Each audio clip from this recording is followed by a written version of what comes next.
के पास मैं जाऊंगा तो 10 के पास आपको भी जाना पड़ेगा। मैं ये पूछने आया हूं आज बड़ौदा हल्के से। इसमें लड़ाई मिलजुल के लड़नी पड़ेगी। ये चक्रव्यूह रचेंगे, ये चक्रव्यूह रचेंगे हरियाणा की तरफ। पूरे देश की नजर होगी। पिछली बार रोहतक में आपने देखा था, सोनीपत में आपने देखा था, रोकने के लिए साम दाम दंड भेद सरकारी हर मशीनरी का दुरुपयोग कि दोबारा से किस तरीके से रोकें। इस बार भी बीजेपी के सारे सांसद जब मैं जाता हूं पार्लियामेंट के अंदर खुल के कहते हैं हमने प्लान बना लिया है, देश में सबसे ज्यादा तेरे को निशाने पे हमारी पार्टी लेगी। और मैं कहता हूं आप ले लो मेरे को निशाने पे, मुझे कोई परवाह नहीं। मेरे साथ 36 बिरादरी का मेरा भाईचारा, मेरा परिवार है, आप निशाने पे ले लो। तो ये तो भाई मैं आपसे पूछना चाहता हूं, इस चुनाव में मैं हुड्डा साहब को पूरे हल्के की तरफ से, भाई ये पूरे अपने हल्के की तरफ से, आप सबकी तरफ से हुड्डा साहब को ये आश्वासन हम दिला दें भाई कि भाई आप ये लड़ाई में आप पूरे हरियाणा में आपको जाना है। ये 6 महीने देखो एक बात कह के गए थे, आप समझना, छोटी बात को ज्यादा समझना। चौधरी छोटू राम ने एक बात कही थी, चर्चा तेरी बर्बादी की, चर्चा तेरी बर्बादी की लिखी है आसमानों पे, चर्चा तेरी बर्बादी की लिखी है आसमानों पे, नहीं समझेगा तो मिट जाएगा, दास्तां भी नहीं पाओगी दास्तानों में। मैं आज आपको कह रहा हूं ये जो चुनाव है, ये चुनाव हरियाणा के भविष्य को बचाने का चुनाव है। इस चुनाव में सबको मिलकर लड़ना, आज माहौल आपका बन गया। पूरे प्रदेश में सबको पता है बदलाव होगा, लेकिन घर में यहां घर से जो ताकत मिलेगी और जो काम बांट के चलेंगे तो इस रास्ते पे हम आगे पहुंचेंगे। तो मैं आपसे पूछना चाहता, 6 महीने के लिए हुड्डा साहब को पूरे हल्के की तरफ से ये विश्वास दिला दें कि भाई आप यहाँ पे आओगे नहीं आओगे, किसी की कोई हाजिरी लगेगी नहीं लगेगी, आपकी हाजिरी हम लगाएंगे, आपकी लड़ाई हम लड़ेंगे, जहां आप कब कहोगे वहां पहुंचेंगे। भाई एक बार हाथ उठा के बताओ अगर ये प्रस्ताव बड़ौदा हल्के ने रिकॉर्ड का बनाने का काम किया है, इतनी बड़ी। और ये मैं समझता हूं कि और इतनी सर्दी में इतनी देर से आप लोग यहां बैठे हैं, ये भी एक रिकॉर्ड है। ये आपकी भावना, ये आपकी जो भावना यहां बैठ के, जो आपकी भावना से हमें जो ऊर्जा मिली है, जो हमें हौसला मिला है, वो आपकी वो भावना और आपके दिया हुआ वो हौसला रंग लेके आएगा, हरियाणा में बदलाव लेके आएगा, आपकी सरकार लेके आएगा। ये आपका आशीर्वाद, ये आपका आशीर्वाद खाली हाथ नहीं जाएगा, क्योंकि ये जो सरकार, जिस सरकार ने हरियाणा को विकास की पटरी से उतार दिया, 10 साल 9.5 साल पहले ये सरकार चंडीगढ़ की कुर्सी पे लोगों ने इसको अवसर दिया, खट्टर सरकार बनी हरियाणा में। मगर आज जब हम 2024 में आ गए, सरकार के, प्रदेश सरकार के कार्यकाल के 5 महीने ही रह गए और 2 महीने के बाद लोकसभा चुनाव है, उसके बाद विधानसभा चुनाव है।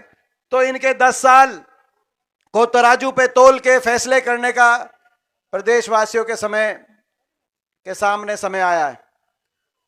जो हरियाणा 2014 के समय जब सरकार बनी भाजपा की, उससे पहले हुड्डा सरकार के समय जो हरियाणा देश में विकास के नाम से जाना जाता था, विकास दर में हम देश में लगातार 6 साल देश में नंबर 1 थे।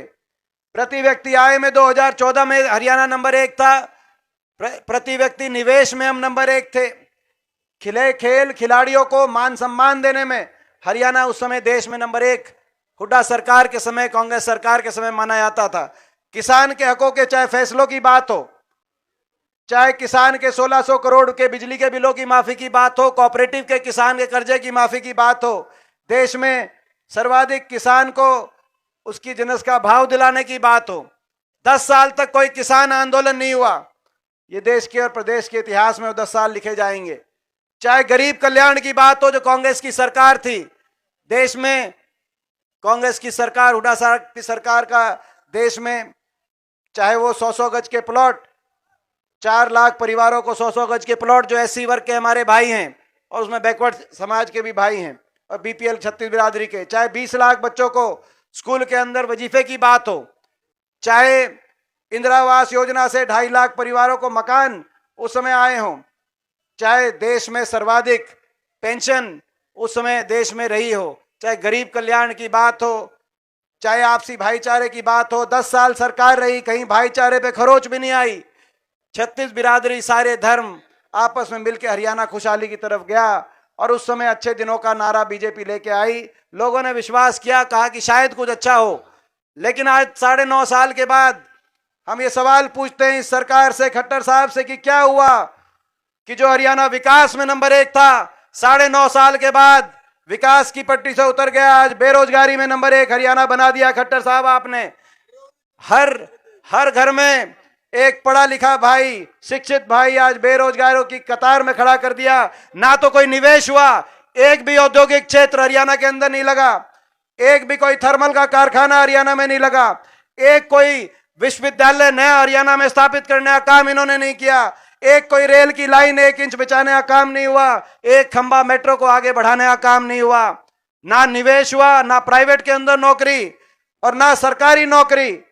सरकारी नौकरी या तो समाप्त कर दी गई, 2 लाख पद समाप्त हो गए, और जो बची वो या तो वो भर्ती घोटालों की भेंट चढ़ गई। 5 साल तक भर्तियां निकालते नहीं है, जो निकालते हैं उनमें बाहर के बच्चे ज्यादा भर्ती हरियाणा में होते हैं। हरियाणा वालों को तो बाहर कहीं मौका मिल नहीं रहा। एक के बाद एक लिस्ट आई, एसडीओ की लिस्ट आई, 80 में से 78 बाहर के एसडीओ इलेक्ट्रिकल की लिस्ट में, 99 में से 77 बाहर के। इस साल अभी असिस्टेंट प्रोफेसर इलेक्ट्रिकल की लिस्ट आई, उसमें 156 में से 103 बाहर के। ब्लॉक डेवलपमेंट पंचायत अफसर की अभी 7 पंचायत अफसर लगाए। पंचायतों में काम बाहर से, कोई दक्षिण से, कोई कहीं से। 7 में से 5 बाहर के, केवल 2 हरियाणा के बच्चों को मौका मिला। अच्छी पदों पे हरियाणा किसी बच्चे को अफसर मिलता नहीं। खर्ची पर्ची की बात करते हैं। खट्टर साहब से मैं पूछना चाहता हूं, कौन सा आरएसएस का कार्यालय है जहां से कौन सी वो पर्ची आती है जहां हरियाणा की लिस्टों में हरियाणा से ज्यादा बाहर के बच्चों को ना आप लगाने का काम कर रहे हो? खट्टर साहब, इसका जवाब आपको देना चाहिए। और उसके बाद आखिरी साल चुनाव के साम ग्रुप डी निकाल देते हैं। ये जो इसकी कार्यशैली पिछली बार भी 2019 में निकाली ग्रुप डी, इस साल भी आखिर में राजनीति, इन पोस्टों पर राजनीति करने का काम करते हैं और हरियाणा के नौजवान को सबसे ज्यादा बेरोजगारी देने का काम करते हैं। आज कहीं डिप्रेशन में चला गया नौजवान, कहीं अपना घर बार छोड़कर, सब कुछ बेचकर, लोन लेकर बाहर की तरफ अपने भविष्य को खोज रहा है। मगर मैं हरियाणा के नौजवान से कहना चाहता हूं, ज्यादा इंतजार नहीं करना पड़ेगा।